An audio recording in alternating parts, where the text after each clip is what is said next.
Donald Trump just got nightmare election results in Florida. Apparently, the Trump endorsement right now is the kiss of death. Just ask Catalina Lauf, a Trump-endorsed candidate. Actually, she was from Illinois. She was running in the primary in Florida's 19th congressional district. Catalina, bye-bye. She got destroyed by Jim Schwartzel, another Republican candidate who's actually from Florida. See you later, Catalina. Donald Trump's tweet labeling Samuel L. Jackson washed up spread quickly. Reporters waited for retaliation. Instead, during a live charity event, Jackson addressed it with surgical calm. He thanked veterans, artists, and teachers before turning to the comment. Name-calling doesn't move a country forward, he said evenly. He asked the crowd what responsibility leaders carry when millions are listening. The silence in the ballroom was heavy. Then applause thundered. Clips of his poised response flooded timelines. Rather than escalate, Jackson reframed the moment into a lesson on leadership and accountability. The contrast was stark, noise versus nuance. By refusing anger, he turned an attempted humiliation into a masterclass in restraint. Hey everyone, I have a humble request from the bottom of my heart. If you believe in independent journalism, please consider joining our membership for just $9 a month. We are not backed by corporate money, we don't have powerful funders behind us, and we are trying to do the kind of work mainstream media often refuses to do. Our goal is to reach at least 1,000 members who can stand with us and help us keep exposing corruption, asking tough questions, and fighting for the truth. If you can afford it, please join our membership today. Your support can help us make this country better for all of us. Just $9 a month may not feel like a lot to many people, but for independent journalism, it can make a huge difference. It helps us continue our work without fear, without pressure, and without depending on corporate funding. So once again, if you believe in what we do, please join our membership. We need people like you to stand with us. We need at least 1,000 supporters who truly care about truth, accountability, and the future of this country. If you can, please become a member today and help us continue this fight. And even if you cannot join right now, you can still support us by liking this video, subscribing to the channel, and sharing our work with others. Every like, every comment, every subscription, and every membership helps us move one step closer to our goal. Samuel L. Jackson stood in Jimmy Kimmel's studio, behind Jimmy Kimmel's desk, on Jimmy Kimmel's show, in front of Jimmy Kimmel's national television audience. And he did something almost nobody in Hollywood was willing to do at that moment. He didn't hint. He didn't dance around it. He didn't do the careful thing where a celebrity says something vaguely critical and then spends 3 days on social media explaining that they didn't really mean it that way. He looked into the camera. He ran through the week's scandals one by one, like a man reading charges off a docket. And then he asked the country a question that landed like a brick through a window. Who can still be voting for this guy? That was it. That was the whole thing. No hedge, no qualifier, no with all due respect to the office. And then, because he wasn't finished, he said the part that got clipped and shared and screenshotted about 4 million times. That the fact of the matter is that Donald Trump is dangerous for our country. Folks, I want you to understand what you just heard, because I think it gets lost. That is not a comedian doing a bit. That is a 77-year-old man who ushered at Martin Luther King Jr.'s funeral, who had the FBI show up and threaten his mother when he was a college student, who has been in more #1 films than almost any actor alive, standing on network television and telling the American people that the sitting president is a danger to the country. And here's the thing that makes this story worth 25 minutes of your time today. Trump has never been able to land a punch on him, not one. He has gone after Jimmy Kimmel. He has gone after Stephen Colbert. He has gone after Rosie O'Donnell for 2 decades straight. He has demanded networks fire people. He has threatened lawsuits. He has posted AI cartoons of comedians as homeless panhandlers. Then we turn to Florida's 7th congressional district, where the Trump-endorsed candidate Corey Mills was defeated by Ryan Elijah. Donald Trump repeatedly endorsed the MAGA Republican Congress member Corey Mills while he was engulfed in scandals, including a sprawling House ethics investigation, allegations of dating violence and sexual misconduct, campaign finance questions, a lot of questions, and a reported DOJ investigation into his finances. Mills denied his wrongdoing. Frankly, that's probably what attracted Donald Trump to Mills. This marked the second loss for Donald Trump in one evening in Florida in the primaries. That Trump endorsement, the kiss of death. But Donald Trump did endorse Randy Fine, the MAGA Republican extremist, Netanyahu bootlicker. Watch the moment Samuel L. Jackson exposed Donald Trump on live TV. Trump said he didn't know me. He said he didn't know you. I actually have his tweet right here. Tweet. So there you go. It says, I don't know Samuel L. Jackson to best of my knowledge, haven't played golf with him, and think he does too many TV commercials. Boring, not a fan. Now you claim right here you have met him. Yeah, I met him a lot. He called me one day. I was here in New York. Samuel L. The Don. Who? The Don. Oh, Mr. Trump, how you doing? Yeah, you busy today? No. You want to play golf? Sure. Well, I'm not going to play, but I got a friend wants to play, and we're going to play at my club. And when I got there, it was President Clinton. Really? Who could also verify that Donald Trump knows me. Wow. I will say, if we can prove that Donald Trump is lying when he says he doesn't know you, this might be the thing that finally brings down his campaign. Donald Trump panicked and caved to mighty Canada after Donald Trump threatened, we're going to impose 50% tariffs on you unless you make a deal with us and stop your retaliation against us. With minutes left in Donald Trump's arbitrary deadline, Donald Trump did what everybody expected he would do. He announced, I have paused the 50% tariffs against Canada that were scheduled to kick in tomorrow morning for a 3-day period based on the fact that Canada and the USA, subject to finalization of documents, have a deal, exclamation point. The great Keystone Pipeline, long ago killed by sleepy Joe Biden, may be awoken from the grave. Thank you for your attention to this matter. So whenever time Donald Trump announces something like this, you always have to say, all right, well, there's another side to this. What's the other side saying? So Prime Minister Carney, knowing that Donald Trump would try to, basically say that he did this deal and all of these things without it actually happening yet, Prime Minister Carney put out the following statement. Samuel L. Jackson, silence, or close to it, because Jackson did something very early on that took the entire weapon out of Trump's hands. And I'm going to show you exactly what it was. Before I get into all of it, please join the membership. It's just $9 a month, less than a coffee. That is what keeps this channel independent. That is what pays for the research hours behind every single one of these scripts. And that is what makes sure nobody upstairs ever gets to tell me what I can and can't say about the man in the Oval Office. $9 a month. The link is right below this video. If you've been watching for free for months and thinking about it, this is the one. Do it now. And one more thing before we go deep, because a lot of you have been asking. We have a free daily political podcast, completely free. No subscription, no paywall, nothing. We break down the biggest political stories of the day, what actually happened, why it matters, and what you need to know before you scroll past it.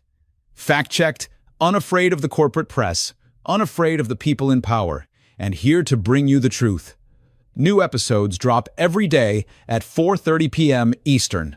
That's 3:30 p.m. in Chicago and 1:30 p.m. in Los Angeles. If you haven't caught today's episode yet, go check it out. It's already up. All right, let's get to work. Right now in U.S. politics, before we get into the Jackson story, here is where this country actually stands as of today. Because a lot has moved in the last 24 hours, and I'm not going to let it slide past you. Mail stealer. Did you see this?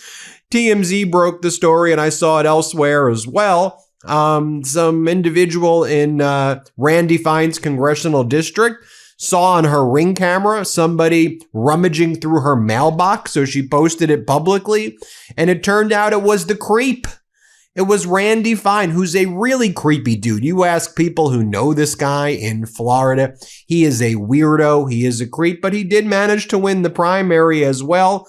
And, he'll go on TV and he's like, we need to conquer Greenland. We need to do whatever Netanyahu tells us to do. We need to destroy NATO unless Netanyahu says something to the contrary. That's Randy Fine for you. And then Randy Fine's like, if you criticize me and if you criticize Netanyahu, that means you hate Jewish people. You have no ability to criticize because then I'm just going to say you hate Jewish people.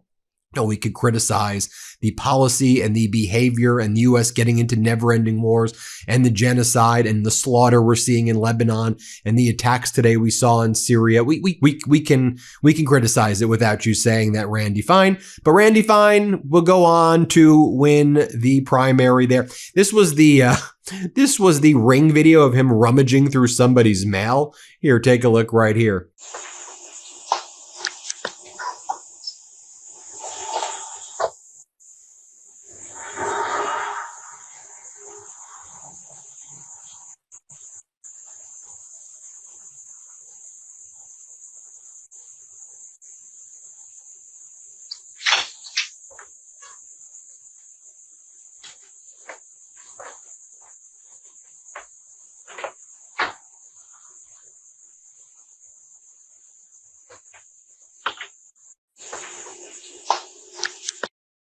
The cat lives in your house. So. Yeah. I'm a converted cat person. At the beginning of the movie, I would have said no, I'm a dog person. Now I'm a capital D dog person and a small C cat person. That is a good answer. Yeah, I'm okay with other people's pets. Yeah, I mean, we have a rule in my house. Nobody's home enough, so if you can't make a sandwich or wipe it out, you don't have time. And here's how it began. My statement on ongoing Canada-U.S. trade negotiations. Usually when there are ongoing trade negotiations, that doesn't mean that there is a completed deal. Prime Minister Carney says, over the last number of weeks, Canada has engaged in intensive discussions with the United States to address outstanding trade issues and deliver greater certainty and real benefits for Canadian businesses, workers, farmers, and families. Substantial progress has been made, although there is important work still to be done. That means there's not a deal. As this work is ongoing, the United States has agreed to postpone the implementation of its 50% tariffs on a range of Canadian goods under Section 338 of the U.S. Tariff Act of 1930 until end of day August 21. I know he's just stating the facts there, but as he was writing that letter with whoever he was helping draft the letter as well, you can't help but look at that statement as like just also saying like how stupid is what they're doing. They're doing the U.S. Tariff Act of 1930 on us in 2026. What else happened in 1930 in the United States? Oh yeah, the Great Depression. Oh, got it. Okay. The president has announced what he is calling a crushing economic operation against Iran. His words. He went online and vowed tremendous economic consequences for any country that continues doing business with Tehran, and he described the whole thing as economic warfare. He did not specify what he would actually do. He did not name a mechanism, a timeline, or a legal authority. He announced a war and left the details blank. Iran's foreign minister responded within hours, and his response was not panic, it was mockery. He called the announcement a diversion, and then he did something that I suspect stung a great deal more than any missile. He pointed at the American national debt, which has now crossed $40 trillion, and suggested the United States might want to look at its own books before threatening anybody else's economy. 40 trillion. Let that sit for a second. Oil went up more than 2% on the news. Global crude touched roughly $94 a barrel, the highest it has been since late July. Now, I want you to connect that to your own life, because Washington never will. Every time this man opens his mouth about Iran, the number on the sign at your gas station goes up. Not metaphorically, mechanically. He posts, the futures market moves, and 4 days later, you're paying more to get to work. That is the actual transmission line between his ego and your wallet. The United Arab Emirates announced a total embargo on trade and financial dealings with Iran. So the economic pressure is real and it is building. But here's the part the administration is much quieter about. Iran's Revolutionary Guard came out and warned that if this war restarts in full, the weapons they use will be, in their phrasing, completely different from the past in every respect. They claim the warheads on their newer missiles carry far greater destructive power than anything they fired before. Now, is that partly a bluff? Maybe. Military's posture. But we are now roughly 6 months into this thing, and I would gently point out that every single time this administration told you Iran was finished, decimated, out of options, and begging, Iran fired back. So when they tell you what's in the next salvo, I'd stop assuming it's empty.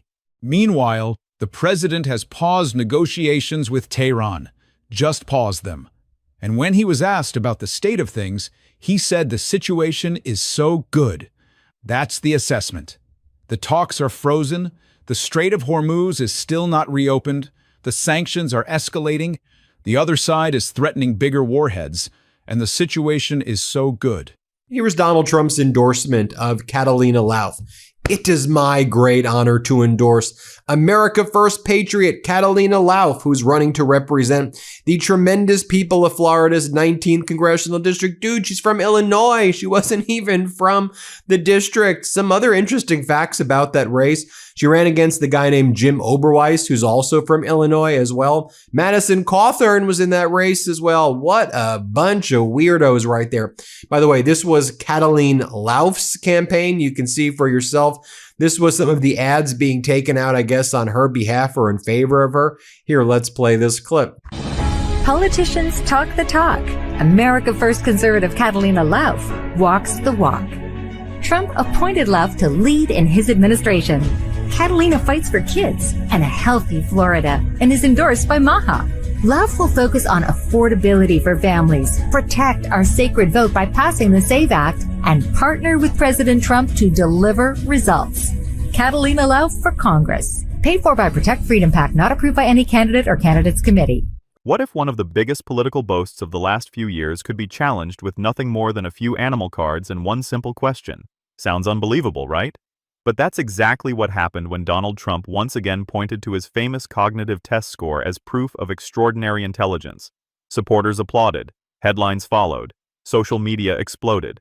But then Samuel L. Jackson stepped onto the stage and changed the entire conversation.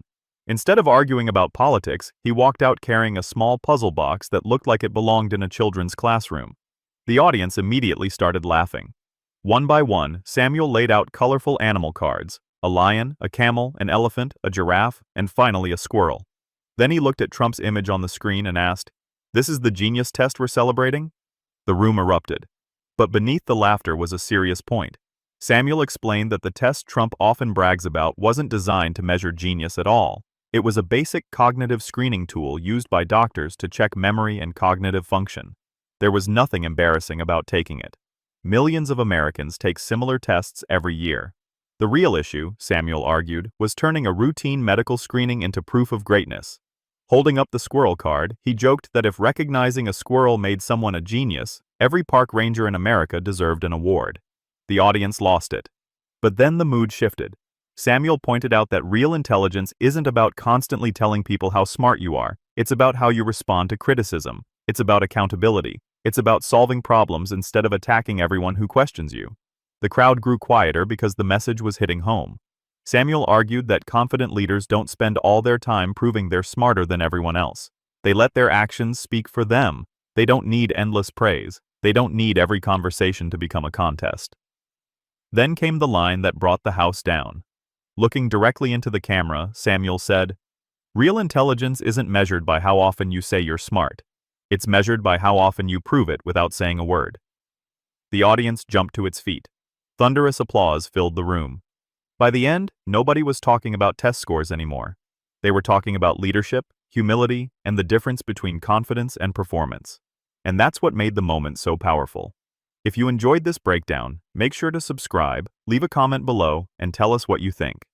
Does real intelligence come from scores and titles, or is it revealed through actions and character? Don't forget to turn on notifications because we'll be covering more viral political moments, comedy clashes, and headline-making reactions right here on the channel. While we continue this work, Canada remains focused on building a stronger, more independent, and more competitive economy at home. And what I actually like a lot about Prime Minister Carney, he says things like that carry with it second and third tier meetings.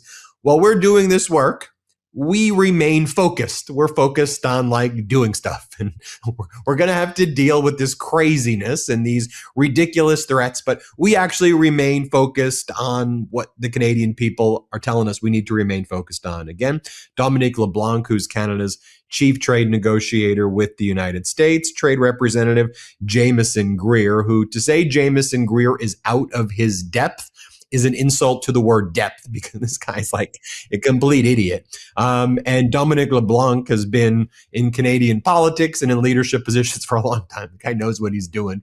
And you've got this Jameson Greer guy who's like cosplaying trade rep. Dominique LeBlanc posts, first of all, this line, efforts remain ongoing. Okay, let's be clear. That means there's not a full deal yet. The chief trade negotiator and I met this morning with United States Trade Representative Jameson Greer in Washington, D.C. We are working collaboratively towards a finalized agreement between the two countries.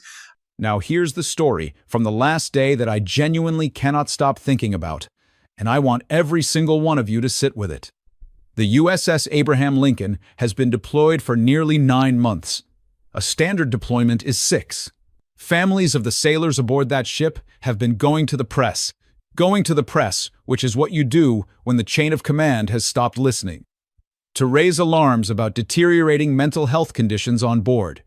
There have been complaints about sanitary conditions. There have been complaints about food supplies. 9 months at sea, in a war zone. Sanitation complaints, food complaints, mental health warnings coming from the families because the sailors themselves can't say it out loud. The USS George Washington finally arrived in the region this week to relieve them. Finally. And on the same day that story was moving, do you know what the President of the United States was doing? He was giving the press a tour of his new helipad on the South Lawn. He walked reporters around the construction site and bragged about his building projects at the White House. Helipad tour. 9 months deployment, same news cycle. I'm going to say something plainly here and then move on. I don't do gleeful jokes about service members. Those are somebody's kids on that carrier. The point isn't that the helipad is funny. The point is that it tells you exactly where the attention of this administration goes, and it is not toward the people it sent out there. One more piece from the last day, and this one matters for anybody who cares about a free press. Pentagon officials have reportedly discussed firing the longtime publisher of Stars and Stripes, the newspaper that serves the American military, before his scheduled retirement at the end of September. He had already announced he was leaving, and he cited fundamental differences with this government. Apparently, that wasn't fast enough for somebody. So the plan under discussion was to push out the head of the military's own newspaper weeks early, during a war. Now, the polling, because this is the context for everything. Quinnipiac has the president at 32% approval, 58% disapproval. That is a modern historical low for this point in a presidency in their polling. The APN ORC survey has him at 33. The averages have him around 38, with a net approval in the negative 20s.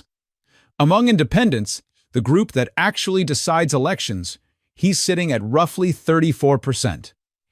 80% of Americans now believe this war is going to drag on.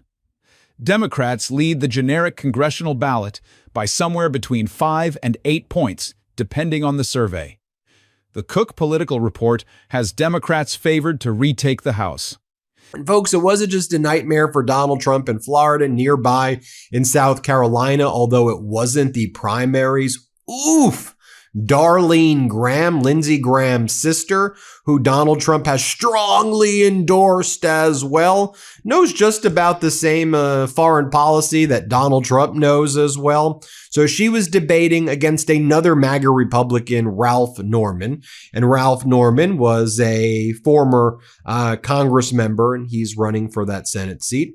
And she was asked a very basic question during the debate. She's a current senator. She has Lindsey Graham's seat because she was appointed and Donald Trump's endorsed her.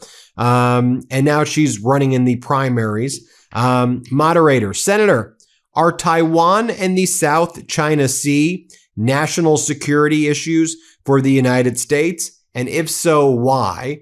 And then Darlene Graham says, I don't know about national security. It's not my thing. But I support the military. I don't know anything. I'm trying to be a U.S. senator. Trump thought it would be another dominant moment, another headline, another rally-style exchange. Instead, he got challenged. Samuel L. Jackson didn't yell. He didn't insult. He dismantled. You keep talking about ruling, Jackson said evenly. But this isn't a kingdom. The crowd shifted. Trump attempted a comeback, but it lacked bite. The rhythm was gone. The swagger felt thinner. Because confidence works, until it's questioned in real time. That's what made this moment viral. It wasn't dramatic. It was controlled, calculated, and devastating. Within hours, clips flooded TikTok, YouTube Shorts, and X. Millions replaying the exact second Trump froze. Politics aside, this was a masterclass in timing. Want the full context behind this exchange and what happened after cameras cut? Watch the full breakdown now. Oh my God. Ben, I don't even know where to start. So, number one, if you go into any coffee shop in Canada today, they'll say, whatever. We don't trust anything that guy says. It'll be what it'll be. Show us the details. So nobody here is doing the victory dance. Oh, thank God we're relieved. What I really noticed, Ben, was that for all the tough, big talk, Jameson Greer and Donald Trump, you better not tariff us even more. We will press the nuclear button. It seemed almost like a little bit of a panic on their part, like they were running out of road, like people are getting fed up, like the fact that this Smoot-Hawley Tariff Act, which is the worst piece of economic legislation in history, yes, it did cause a Great Depression, is absolutely illegal. But what did they announce as a victory? They got what? The Keystone XL pipeline. And everyone in Canada is saying, what?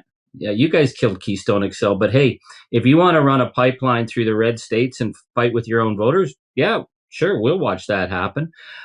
So the other funny element to this is that as Donald Trump was doing his supposed victory lap, the Prime Minister in Canada was announcing the biggest energy deal in Canadian history. It is a clean energy deal at Churchill Falls, the equivalent of 18 Hoover dams, massive investments. It's bringing Quebec on side, bringing the Innu First Nation people on side with wind energy, federal government. And they said, well, what about Trump? And he goes, well, I'll explain it to the president as well. I'm sure the president's going to want to know. He was like, whatever, this is just another day. So we'll see what's in the details. But so far, what we're seeing, I don't see that Donald Trump has crushed little Canada here. I see that he's running around making claims that really people here are saying, what are you talking about? In the August primaries, a Trump-endorsed candidate went down. And the president's own public assessment of these numbers? He announced online that his real polling numbers are the best they have ever been. 32%, best they have ever been. Which brings me neatly back to Samuel 50, Jackson. Because if there is one man in American public life who has spent a decade refusing to pretend, refusing to soften it, and refusing to be scared, it's him.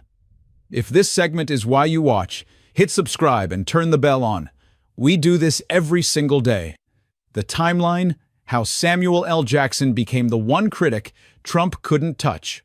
Let's build this properly, from the beginning, because the story is better than the clickbait version. It started with golf. Before the presidency, before the escalator, back when Trump was primarily a reality television host with a real estate portfolio, the two men had a public spat over, and I want you to appreciate this, golf. Trump publicly claimed that Samuel L. Jackson cheated at golf. Now that is a genuinely absurd place for a feud to begin, and yet it is perfectly, almost poetically on brand. Because think about what accusing someone of cheating at golf actually is. It's a status move. It's the country club version of saying you don't belong here. And Jackson, a black man who grew up under segregation in Tennessee, who had to fight for every inch of the life he built, was not remotely rattled by a man in a golf cart questioning his scorecard. That's the opening scene. Keep it in mind, because the dynamic never changes. Trump makes it about status. Jackson makes it about substance. Every single time. Then came the 2016 prediction. This is the one that I think deserves far more attention than it gets. Jackson went on late-night television before the 2016 election, at a moment when the entire American commentariat had decided the outcome was a foregone conclusion, and he warned the audience directly. Don't think the other thing can't happen. That was his phrasing. Don't assume. Don't coast. Don't sit this one out because you think it's handled. He compared it to Brexit, pointing out that people were already trying to get a do-over on that one, and that America would not get a do-over either. He was right. Obviously, catastrophically right. And here's the part that tells you who this man is. Years later, he was back in that same chair, on that same show, and the host played him the old clip. And Jackson's reaction was not a victory lap. It was something closer to grief. He said he hoped he had just been trying to be funny. He said he didn't want to be right. The host told him he was a prophet and didn't know it. He didn't want to be right. Sit with that. There is a whole industry of people in this country who make their living being loudly correct about the decline of the republic. I don't know anything about it, but I support the military, she says. Here, play this clip. Senator, if you want to respond, or we can move on. It's your choice. That's okay. We'll move on. Okay, we'll move on. All right. Okay. Go ahead. On the national security question as well, Senator, are Taiwan and the South China Sea national security issues for the United States? If so, why? I'm sorry. Could you repeat the question? Are Taiwan and the South China Sea national security issues for the United States, and if so, why or how? I'm just going to be honest here. I'm not on national security. I'm not that informed on national security, but I do support the military. My brother was in the Air Force for 33 years, so I will do everything I can to support the military. My dad was in the Army. I'm not a polished politician up here. National security is not my thing, not my area of expertise, but I do support the military. Congressman, I'll give you a chance to respond, and I'm sure he recognizes that Taiwan's a definite ally. And, we have a trading relationship with them that is beneficial to the United States, chips being one of them, and others. So what the president is doing right is he's enabling Taiwan to defend themselves against China. But it's peace through strength that he's showing with Iran that China, Russia, others are looking at it so that they don't want to deal with America, and that's why they haven't attacked Taiwan. If they had some weak Democrat in office like Biden or another Obama, yeah, they'd take it over. But we can't let that happen. We got to take a strong, a peace through strength is working. I want to bring in now Charlie Angus, Midas Canada.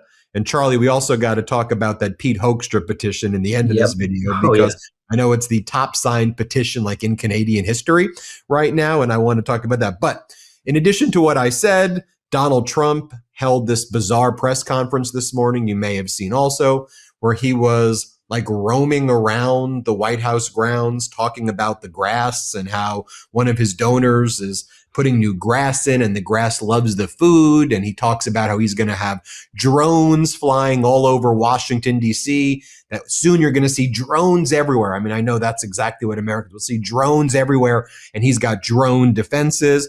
But he goes, we've come to a deal with Canada.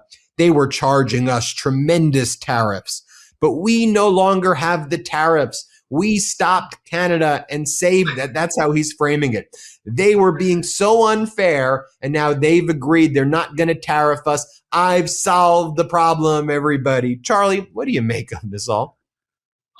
Jackson called it before almost anybody, and his response to being vindicated was that he wished he hadn't been. That is not a grifter. That's a citizen. 2018, the guns. This administration floated the idea of arming teachers, putting firearms in classrooms, and Jackson, who has spent 40 years being filmed holding prop weapons in some of the most famous action sequences ever shot, cuts straight through it. His point was simple and devastating. Somebody who has actually been in a gunfight should explain to the man who never has why this plan doesn't work. That's it. That's the whole argument, and it's unanswerable. The people who have been in the actual chaos of a shooting understand that adding more guns to a room full of panicking children is not a solution. The people who have only ever imagined it think it sounds decisive. 2019, the Esquire interview. This is the one that broke containment. He was asked about his opposition to the president, and he did not give a careful, publicist-approved answer. He said the man was ruining the planet, and a great deal else besides. He used language I'm not going to reproduce in full on this channel, but you know exactly which word he used, because it's his word, and the whole country knew instantly who said it. But the line from that interview that actually matters, the one I want you to take with you, was not the profanity. It was this: if you're not saying anything, then you're complicit. That's a hell of a sentence. That is a moral claim aimed at every single person who is staying quiet in 2019 because it was easier. Executives, athletes, politicians, fellow actors, anyone with a platform and a calculation. And then the interviewer asked him the question that gets asked of every celebrity who speaks up. Aren't you worried about alienating your fans? Here is where Samuel 50 Jackson removed the weapon from Trump's hands permanently. He said he already cashed that check.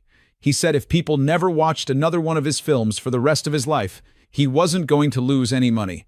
He told them to burn up his videotapes. He said he knows how many people hate him, and he does not care. Folks, that is the entire ballgame right there. Understand the mechanism Trump uses on his critics. It is always, always economic. Fire this person, cancel this show, pull this contract, boycott this brand. $16 million from that network, and let's see what we can get from this one.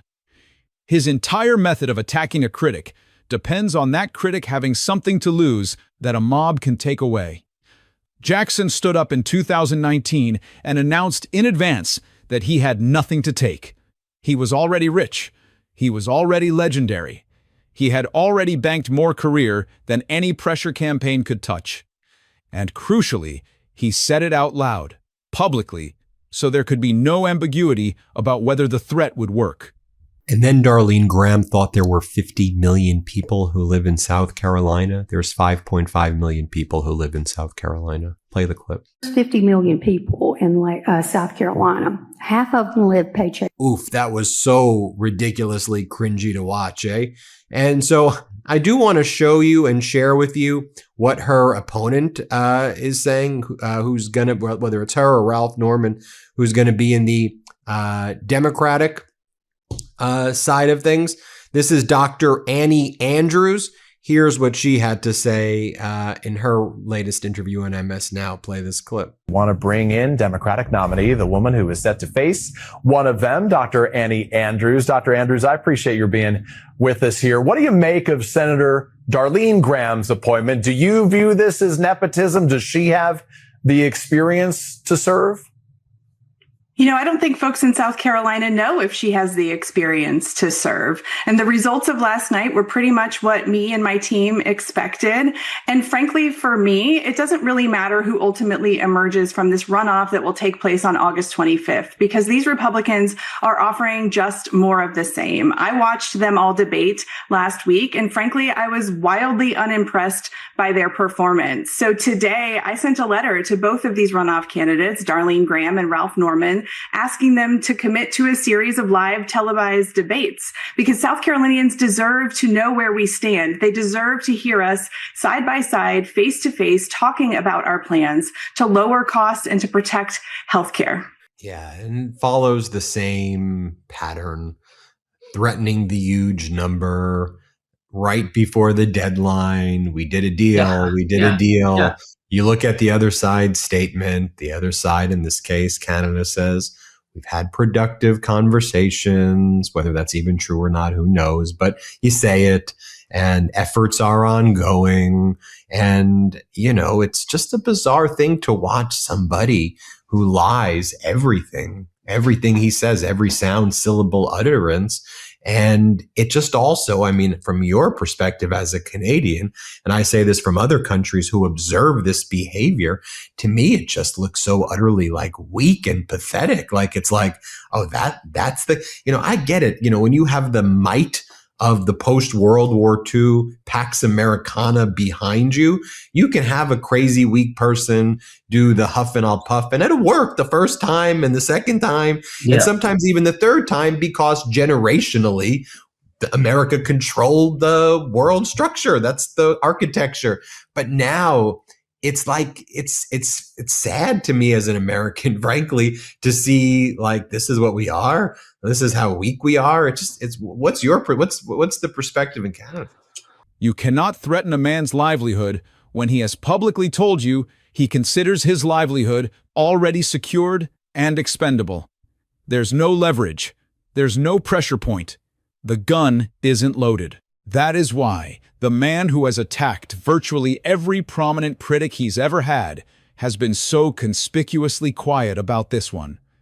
There's no upside. There's no win condition. Jackson preemptively took the fight to a place where Trump's only real weapon doesn't function. 2019, continued, the impeachment moment, when a member of Congress used blunt, unprintable language calling for impeachment and took enormous heat for it. Jackson publicly and enthusiastically backed her.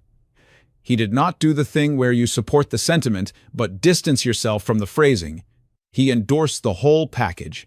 He has, in various interviews, described the president in terms I'd have to bleep, including comparing him to a canker sore. 2020, the Kimmel guest host night, which brings us to the live television moment I opened with. He guest hosted Jimmy Kimmel Live during an election year. He had the desk, the band, the audience, the cameras. And he used the monologue to run through the scandals of just that 1 week, and then put it to the audience directly, asking who on earth could still be voting for this man after everything that had happened on his watch. Then he said the plain thing: Donald Trump is dangerous for our country. And then he ran a spoof campaign advertisement structured like a pharmaceutical commercial, listing the possible side effects of voting for the president. Now think about what that segment actually is structurally. A drug ad works by spending 30 seconds on the benefits and then racing through a long, grim list of everything that might go wrong with your body. Jackson took that format and pointed it at a presidency. The joke is the delivery. The content is a bill of particulars. That is live network television in an election year from a man who had already announced he could not be economically punished for it. 2023, the rednecks. This is the most serious thing he has ever said about Trump, and it deserves to be handled seriously. In an interview, the conversation turned to his childhood, growing up under segregation in Tennessee, and serving as an usher at Martin Luther King Jr.'s funeral. And out of that context, he said that when he looks at Trump, he sees the same rednecks he saw when he was growing up. The men who tried to keep him in his place, the ones who hurled slurs at a kid. And then he extended it. He said that's what the Republican Party is to him now. Yeah, so that's the Democratic candidate for Senate right there, and we'll see whether it's Darlene or whether it is Ralph Norman. But even like Ralph Norman, even though he's not endorsed by Trump there, what a bootlicker answer. Yeah, Donald Trump is showing strength through peace. So it's peace through strength. I don't know what you're talking about. We're the weakest and most pathetic we've ever been in history right now. Like, what world are you living in? We are the weakest. It's not even close. It's objectively dudes out there posting the most ridiculous AI memes, having negotiations with himself. Oh, we're going to blow the shit out of them. Oh, we're making a deal. We're going to blow. These treats our troops like crap. I mean, these MAGA bootlickers, we just need to be aggressive and call out these freaking frickin' weirdos. I mean, shame on all of them for that. They treat our troops like crap. They hate the United States of America. Do not let these people drape themselves in patriotism. They're the most traitorous and treasonous bunch, and they're weak and pathetic losers, and they show it every damn day. We also had a former top Trump economic advisor, Stephen Moore. He was given some election analysis and then started drooling all over himself. Fantastic. Play this clip.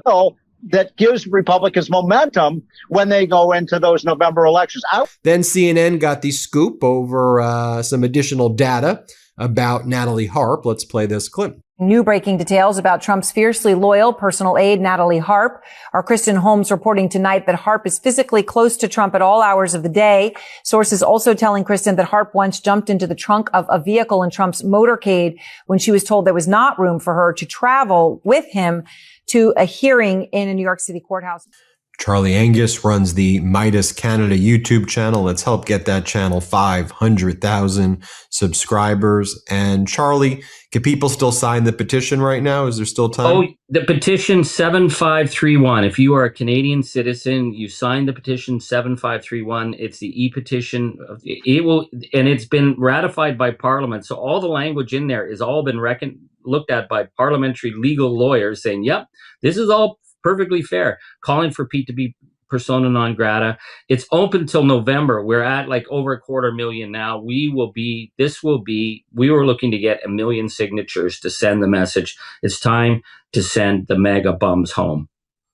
1 million signatures. So if people are watching this from Canada, you can do your part by telling a family member in Canada and reaching out to other people and making sure in your circle and their circles that everybody has signed this petition. It's a big deal. And so if you're wondering, what can I do at home in Canada? Yeah. Just look up the petition and then... He said they're doing it to young people and to gay people. He said they don't care who you are. If you're not them, you're the enemy. I want to be careful and precise here, because this is not a punchline, and I'm not going to treat it as one. Samuel L. Jackson is not speaking as a pundit who read a study. He is speaking as primary source material. He was there. He was a child in the segregated South. He was in the room at that funeral. He was involved with the Black Power movement as a young man. And in that same interview, he described the FBI going to his mother and telling her something bad was going to happen to him if she didn't get him out of Atlanta. The federal government threatened his mother about her son's politics. That is his lived biography. So when a man with that specific history looks at American politics in the 2020s and tells you he recognizes it, that he has seen this exact thing before, that he knows what these men are, that is not celebrity commentary. That is testimony from a witness who was present the first time. You are allowed to disagree with him, but you are not allowed to pretend he doesn't know what he's talking about. 2025, and then, because the man contains multitudes, there's this. The administration signaled it was considering new obstacles for wind energy development. And within roughly a day, Samuel 50 Jackson released a video defending wind farms, opening with his signature profanity attached to the phrase wind farms, which is a combination of words I don't believe had ever previously existed in the English language. I love this one, genuinely, and here's why it's not just a gag. It demonstrates range. He is not a man who only shows up for the big constitutional moments and the civil rights speeches. He also shows up for energy policy, for a technical regulatory fight about turbine permitting, because he understood the same thing I try to tell you every single day on this channel. The boring policy fights are where they actually take things from you. The dramatic stuff is on television. The theft is in the regulations. 2026, where he is now. He's still working, constantly. There's a feature film this year in which, and I promise I am not making this up, Samuel L. Jackson plays the President of the United States. Take a moment with that. The man who has spent a decade calling this president dangerous, who predicted his election and hated being right, who told the country to burn his videotapes rather than shut him up, is now playing the office itself on screen. Well, it's really been a shocking situation. I mean, we're watching basically a gangster regime. And so people are really engaged in a way people, I don't think, ever would have imagined. Like Prime Minister Carney had very little room to negotiate because all the polling showing Canadians are not willing to accept anything, to give up anything to Donald Trump. They don't trust him. They know that his signature means nothing. So the message to the Prime Minister going in is Canadians expect you to hold the line. So obviously the Prime Minister's got to find some way of negotiating, on auto, absolutely, on steel, on aluminum. But what's in those details, we don't know. But a few things that we're seeing is, Donald Trump's talking about that we're going to lower these tariffs that we threatened them on Ottawa. We were just doing retaliatory tariffs. He had announced his plan to destroy Canada's auto industry. The auto industry in North America is totally integrated.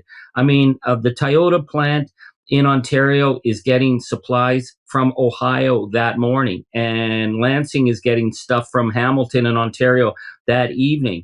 Donald Trump caused chaos. So I think what the negotiators on the Canadian side were like, listen, we want to get this agreement back on within CUSMA to make sure that the auto sector maintains itself. So Donald Trump is saying they've stopped their retaliatory tariffs. Well, fine.